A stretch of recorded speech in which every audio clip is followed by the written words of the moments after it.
you're thinking about selling, but you're not really sure how to prepare your home for sale. That's what we are going to be talking about today. So the first thing that I would say is there needs to be kind of a mindset shift. A few things to acknowledge is that selling a home can be very, very emotional. A lot of it depends on, the reason that you're selling your home. There might be a happiness behind that. There might be a sadness behind that. So it's always emotional. No matter how you go, typically there's a little bit of emotion behind that. So the best way to approach it is to try to remove the emotion behind it and maybe really focus more on just preparing your home to get it on the market.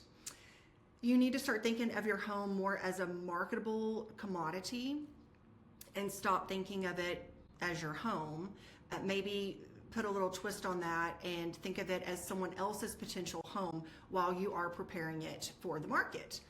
You're going to notice that a lot of realtors will call it a house instead of a home during the selling process, and this is to help you shift your mindset, and it actually works. So as you're going through preparing things, I would say really try to think of it more of a house and think of it more as preparing it for the next person that's going to love that property.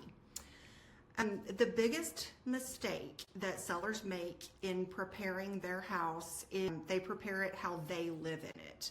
And the best way to think about that is that whoever is going to be buying your house is probably going to decorate, is going to use the spaces.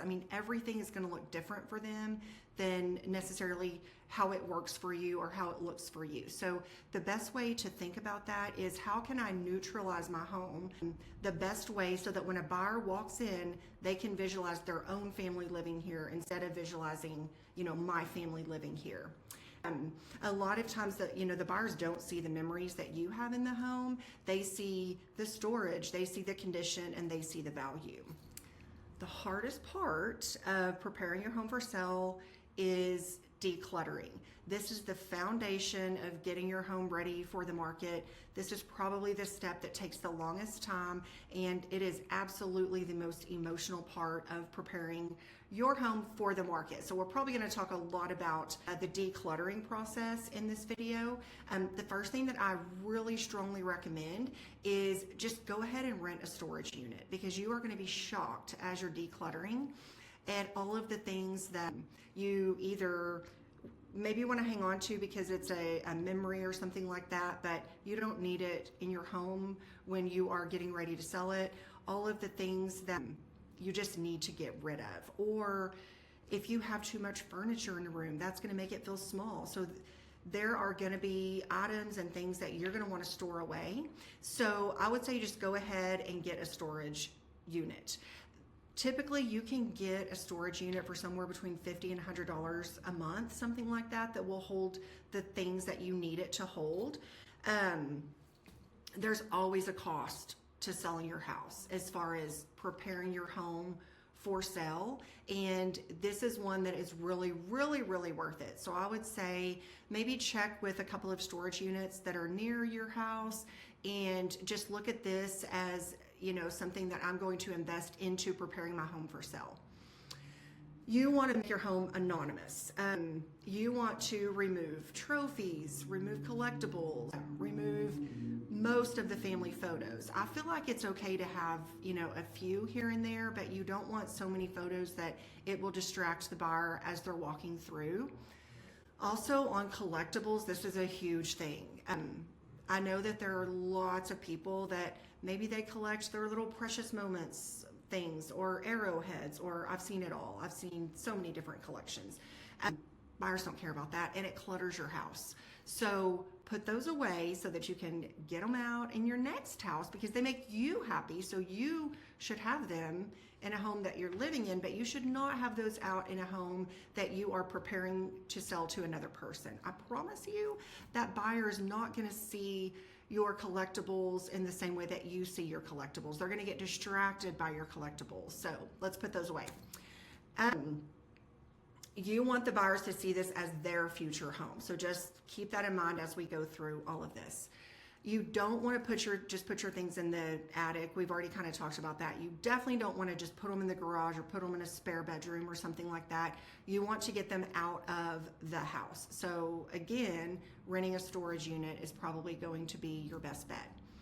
Let's start talking about decluttering. So the kitchen is usually the best place to start.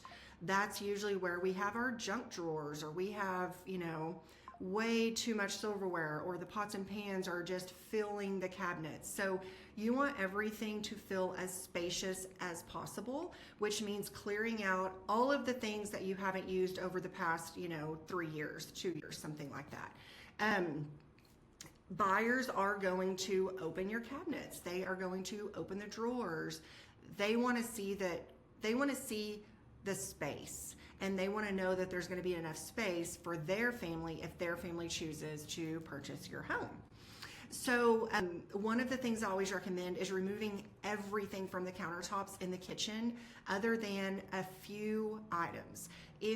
Obviously, most people use their coffee maker every day. If that's the case, that's okay. Like, let's keep that out if that's something that you use every day.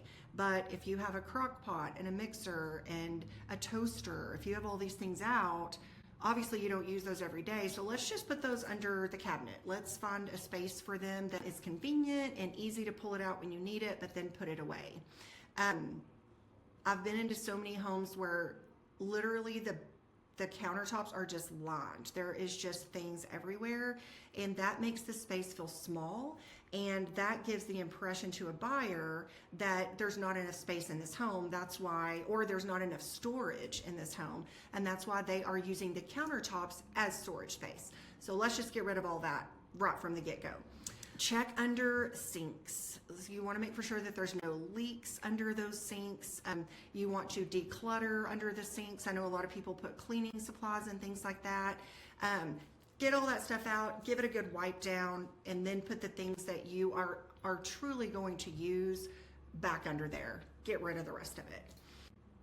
So there is a little bit of psychology that goes behind decluttering. I've already kind of mentioned this, but a buyer sees it that there's not enough space, where you see it that, hey, this is where it's convenient for me to store these items. That's not how a buyer's going to see it. They're going to think, oh gosh, there's not enough space. That's why all these cabinets are crowded. That's why these closets are crowded, that kind of thing. So just keep that in mind. Step 2 is going to be clean like you're moving out. Well, clean like you're moving out tomorrow. I mean, get everything clean. You are going to want to clean the baseboards and the trim. You're going to want to have your carpets cleaned by a professional carpet cleaning company. You're going to want to clean the windows inside and out.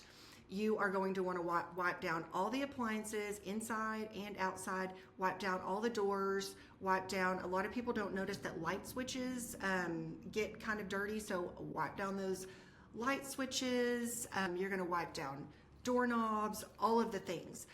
I personally recommend getting a professional housekeeper or house cleaning company to come in.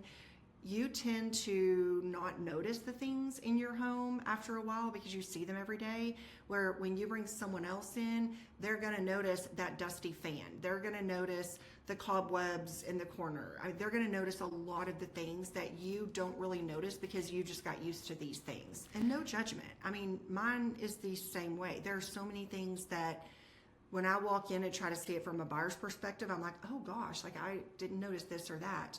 That's another tip. So as you're going through and cleaning, as you're going through and decluttering, try to look at it from a buyer's viewpoint. Like if you were looking at this home to buy it, what do you notice that maybe you should change?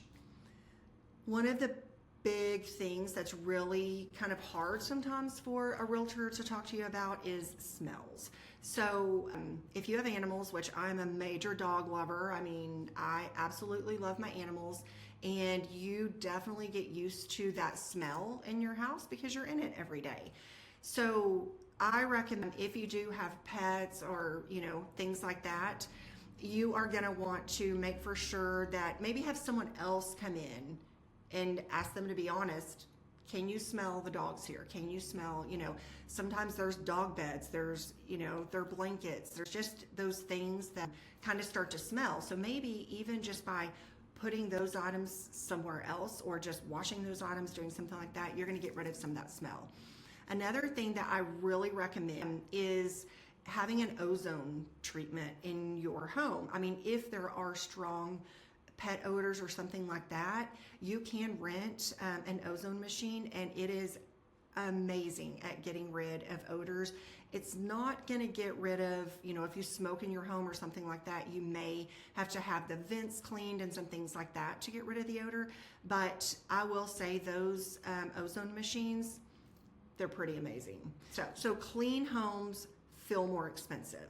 Dirty homes make people wonder if they're not keeping the home clean, are they doing the maintenance? I don't know. It just kind of rolls over into so many other objections and questions, and typically you're going to see lower offers coming in because of the uncertainty of what else is wrong. Like just what my eyes can see, what's behind the walls, what do the pipes look like, what else has been neglected is kind of how a buyer looks at that. Step 3 is going to be to patch up the small stuff before it costs you big.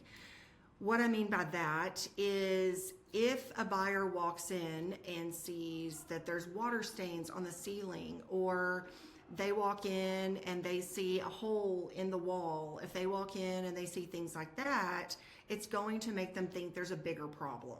So I always recommend walk through your home and look for water stains, look for leaky faucets, look for, do you need to replace the caulk or go ahead and look for those things that will cause a buyer to sometimes come in with a lower offer because they feel like, there may be more maintenance than what meets the eye. You also want to repair holes in the walls. Make for sure that the doors and the windows open properly. Make for sure that your locks work smoothly, especially for the front door.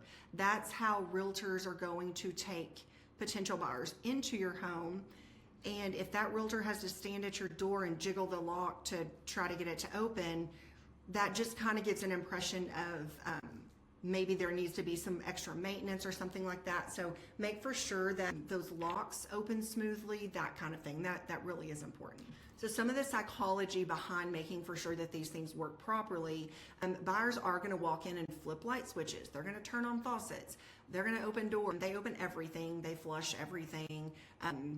So just make for sure that you pay special attention to making for sure that everything is working properly. Repairs can become major negotiating tools, so just keep that in the back of your mind. Step 4, this would be about painting and flooring. So where should you spend your money and where should you not spend your money? As far as paint goes, one of the things that I've heard a million times, and it is so true, is paint in the can is worth $20, but it's worth $1,000 on the wall. So just kind of keep that in mind.